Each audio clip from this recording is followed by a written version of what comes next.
ಬರೆದಿರಿ, ಅಮ್ಮ ಒಳ್ಳೊಳ್ಳೆ ರಿವ್ಯೂಸ್ಗಳನ್ನ ಹಾಕಿದ್ರಿ ಗೊತ್ತಾ. ಇದು ತುಂಬ ದೊಡ್ಡ ಆನೆ ಬಲ ನಮಗೆ ಸಿಕ್ಕಂಥದ್ದು, ದೊಡ್ಡ ಆಶೀರ್ವಾದ. ಏನು ಅಂತಂತಂದರೆ ಜನ ಈ ಸಿನಿಮಾ ಚೆನ್ನಾಗಿದೆ ನೋಡಿಲ್ವಾಗರು ಫಸ್ಟ್ ಹೋಗಿ ನೋಡಿ ಅಂತ ಅನ್ನೋವಂಥದ್ದು ಇದೆ ಗೊತ್ತಾ. ಆಗ ಮಾತ್ರ ನಮ್ಮ ಸಿನಿಮಾದ ನಿಜವಾದ ಹೌದು ಗುರು ನಮ್ಗೆ ತಲುಪಿದೆ ಜನಕ್ಕೆ ಅಂತ ಅನ್ನೋವಂಥದ್ದು. ಇವತ್ತು ಸಿನಿಮಾ ಗೆದ್ದಿದೆ ಅಂತ ಅನ್ನೋದ ವಿಚಾರವಾಗಿ ಇದನ್ನು ಹೇಳ್ಕೊಳ್ಳೋದಕ್ಕೆ ಅಂತ ನಾನು ಲಾಸ್ಟ್ ಟೈಮೂ ಕೂಡ ಹೇಳಿದ್ದೆ. ನಿಮ್ಮೆಲ್ಲರಿಗೂ ಥ್ಯಾಂಕ್ಸ್ ಹೇಳೋದಕ್ಕೇ ಎಷ್ಟು ಥ್ಯಾಂಕ್ಸ್ ಹೇಳಿದ್ರು ಸಾಲದು ರೀ ನಾನು. ಯಾಕಂತಂದರೆ ಫಸ್ಟ್ ಡೇಗೂ ಸೆಕೆಂಡ್ ಡೇಗೂ ಥರ್ಡ್ ಡೇಗೂ ಏನೋ ಮ್ಯಾಜಿಕ್ ಆಯಿತು ಗೊತ್ತಾ. ಒಂದು ಇವರು ಯಾರು, ನಾನು ಒಂದು ಎರಡು ಮೂರು ಅವರ್ ನಾನು ಸಿಕ್ಕಿಲ್ಲ ಅಷ್ಟೇ ಈ ತಂಡಕ್ಕೆ. ಆ 2-3 ಅವರ್ ಎಷ್ಟು ಪ್ಯಾನಿಕ್ ಆಗೋಗ್ಬಿಟ್ಟಿತ್ತು ಅಂತಂತಂದರೆ ಇವರು ಒಂದಿಷ್ಟು ಮೆಸೇಜ್ಗಳು ಕಳಿಸಿದ್ರು ನನಗೆ.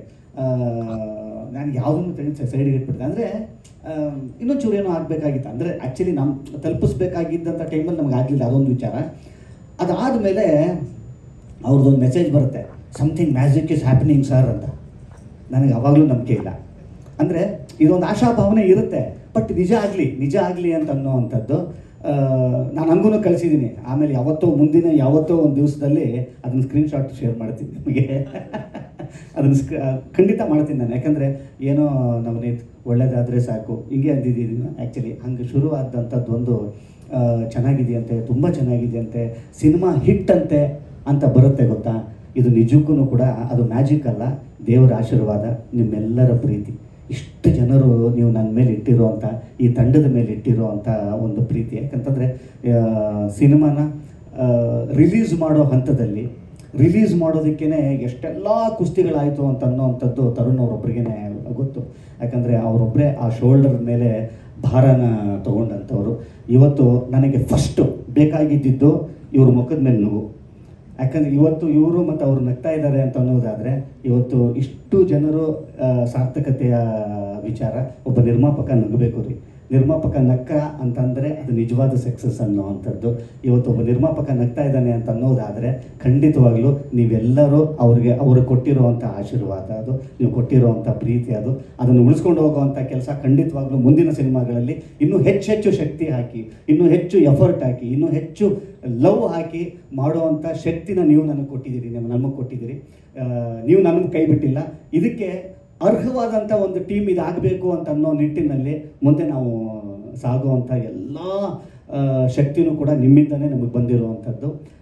ಈ ನಿಟ್ಟಿನಲ್ಲಿ ಚೂಮಂತರ ತಂಡದ ಪರವಾಗಿ ನಾನು ಭರವಸೆ ಕೊಡ್ತೀನಿ, ಮುಂಬರುವ ದಿವಸಗಳಲ್ಲಿ ಒಳ್ಳೊಳ್ಳೆ ಸಿನಿಮಾಗಳನ್ನ ಇನ್ನೂ ಹೆಚ್ಚು ಶಕ್ತಿಯುತವಾದಂಥ ಪ್ರೀತಿ ಭರಿತವಾದಂಥ ಸಿನಿಮಾನ ಕೊಡುವಂಥ ಆಶೀರ್ವಾದ ನೀವು ಕೊಟ್ಟಿದ್ದೀರಿ. ಅದನ್ನು ನಾವು ಮಾಡ್ತೀವಿ ಅಂತ ಅನ್ನೋವಂಥದ್ದು.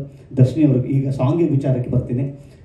ದರ್ಶಿನಿಯವರು ನಾವು ಆ್ಯಕ್ಚುಲಿ ಏನೋ ಒಂದು ಬಜೆಟ್ ಹೇಳೋಣ ಅಂದ್ಕೊಂಡಿದ್ವಿ. ಅವರೇ ಹೇಳ್ಬಿಟ್ರು, ಅದನ್ನು ಯಾಕಾರೆ ಹೇಳ್ತೀವಿ, ಯಾರಿಗೂ ಗೊತ್ತಾಗ್ತಿಲ್ಲ, ಇವರೇ ಹೇಳ್ಬಿಟ್ರಲ್ಲ ಅಂತ ಅನ್ಕೊಂಡೆ. ಬಜೆಟಿಂಗ್ ಸರ್ ಇನ್ನೊಂಚೂರು ಬಜೆಟ್ ಕೊಟ್ಟಿದ್ರೆ ಚೆನ್ನಾಗಿರ್ತಿತ್ತು. ಆ್ಯಕ್ಚುಲಿ ಹಂಗೇನು ಅನ್ನಿಸ್ತಾ ಇಲ್ಲ, ಅದು ಕಮ್ಮಿ ಬಜೆಟ್. ಅದನ್ನು ಕಟ್ ಮಾಡ್ಕೊಂಬಿಡಿ. ಆ್ಯಕ್ಚುಲಿ ಹಂಗೇನು ಅನ್ನಿಸ್ತಾನೆ ಇಲ್ಲ, ಇವ್ರು ಯಾಕೆ ಹಿಂಗೆ ಹೇಳಿದ್ರು ಅಂತ ಅಂದ್ಕೊಂಡೆ. ಹೋಗಿ ಬಿಡಿ ಪರವಾಗಿಲ್ಲ. ಬಟ್ ಕಮ್ಮಿಯ ವ್ಯವಸ್ಥೆಯಲ್ಲಿ, ಕಮ್ಮಿಯ ಇದರಲ್ಲಿ ಈ ಮಟ್ಟಕ್ಕೆ ಬರುವಂಥದ್ದು ಇದೆ ಗೊತ್ತಾ. ಅದಕ್ಕೆ ಅವರು ಎಷ್ಟು ಹೋಮ್ವರ್ಕ್ ಮಾಡಿದ್ದಾರೆ ಅಂತ ಅನ್ನುವಂಥದ್ದು. ಸುಮ್ಮನೆ ಹೋಗ್ಬಿಟ್ಟು ಲೊಕೇಶನ್ಗೆ ಹೋಗ್ಬಿಟ್ಟು ಮಾಡೋಕ್ಕಾಗಲ್ಲ ಅದು.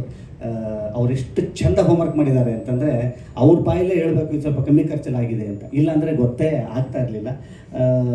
ಅವರು ಡಾನ್ಸಿನ ವಿಚಾರಕ್ಕೆ ಅಂತ ಬರ್ತೀನಿ.